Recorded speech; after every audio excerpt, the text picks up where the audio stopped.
What's up guys, Steve here again from RC Tanks and Trucks 24/7. Z-Road is the brand. Links are down below if you want to go check it out. I've never seen it before, but it's a 1/10 scale all-road truck. Some of the English on these boxes are funny, but let's go check it out and see what we get. Now it is, like I said, 1/10 scale. It is brush 540, ready to run, four-wheel drive. It says off-road, but it looks on-road to me. Not much else to see apart. You do get two different colors. Like I said, go check out the links. We also have 2x4 GHz controller, obviously. And yeah, let's not waste too much time. The weather here in Sydney is absolutely atrocious, so I can't even really take it outside, but I wanted to get it out of the box and see what we get. Now, it definitely looks better in person. So there's the actual car itself. Kind of cool colors, to be honest.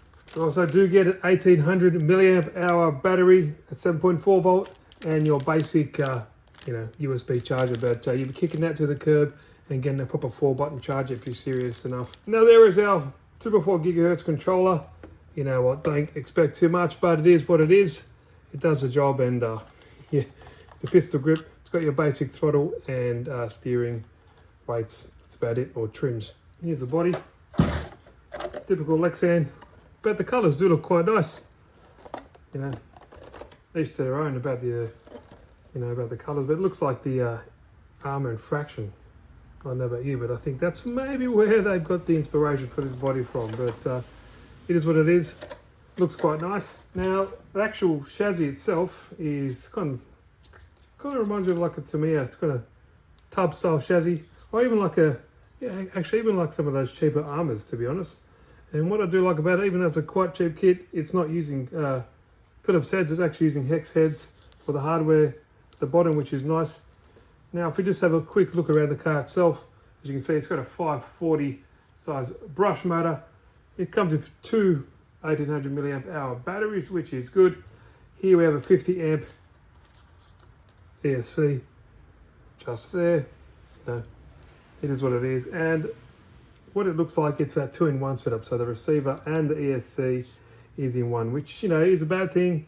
If something goes wrong with the receiver, then your ESC is kaput as well. But here on the other side, we have a 5 kilo steering servo, it says. So, not the biggest, but it is what it is.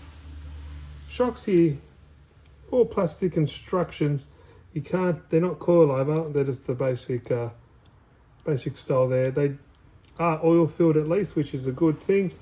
Now, while we're up at the front here, you can see that all the steering adjustments and camber are all fixed. You can't adjust a toe in, toe out camber or anything like that. So it is just take it out of the bag, and it is what it is, which I guess is good if you're a first time RC. You can just plug it in and don't have to muck around too much. It does have a nice big foam bumper here to mitigate any damage from hitting the curb or poles that just pop out of nowhere. Same setup at the back, no adjustability, but it seems to look like that the parts will be interchangeable from the front to the back, which would be good, for mitigating too many parts if you do need to get them.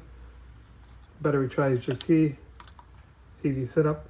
Open it up, close it down with another body clip. Your steering servo is just here, and it doesn't look like it has a servo saver on there at all. So hit something hard enough, you will snap that. But it's all part of the fun, isn't it? Now we have obviously a front and rear differential. Now this shaft, it seems, I don't know if it's plastic or metal, can't really tell from there, but all the internal gears are metal, which is the main thing. Now the tyres and wheels, they kind of look quite nice. Don't feel, they're very low profile, so it's hard to see if they are actually foam filled. It doesn't really feel like they are. That is the quite hard compound.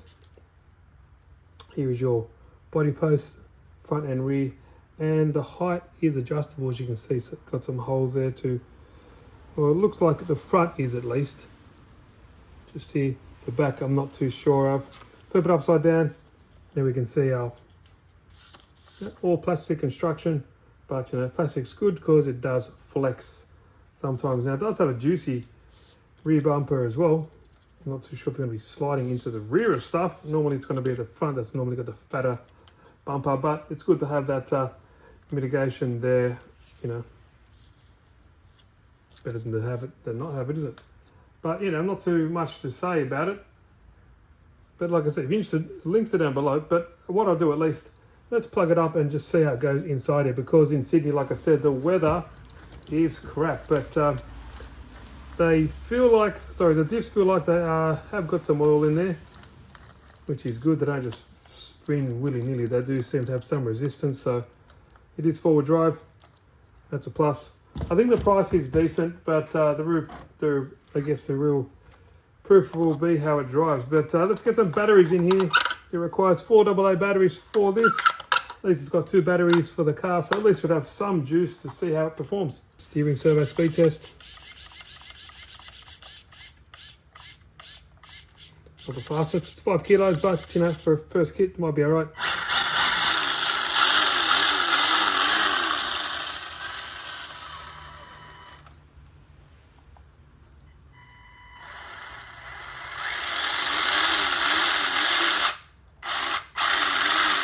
Alrighty, alright, let's just take it out. As you can see, this is the weather in Sydney for the past, God knows, at least 2 weeks.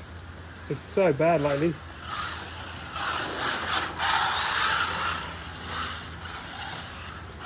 But it's hard to get something out.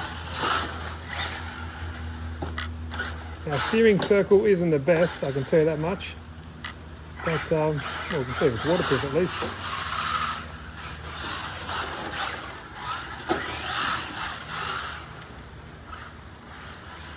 Now these, you know, I guess it's kind of cool that these kind of cheaper cars are coming out the market.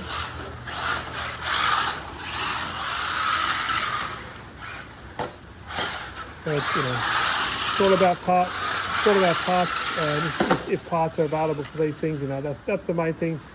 I'm doing this all one-handed. Oh, and that's the battery gone. But I don't know. When the weather actually dries up, I should be able to get some more run footage of this, but there we go. If you're interested, go check out the links down below. Steve here, quick video, and let me know what you think of this guy.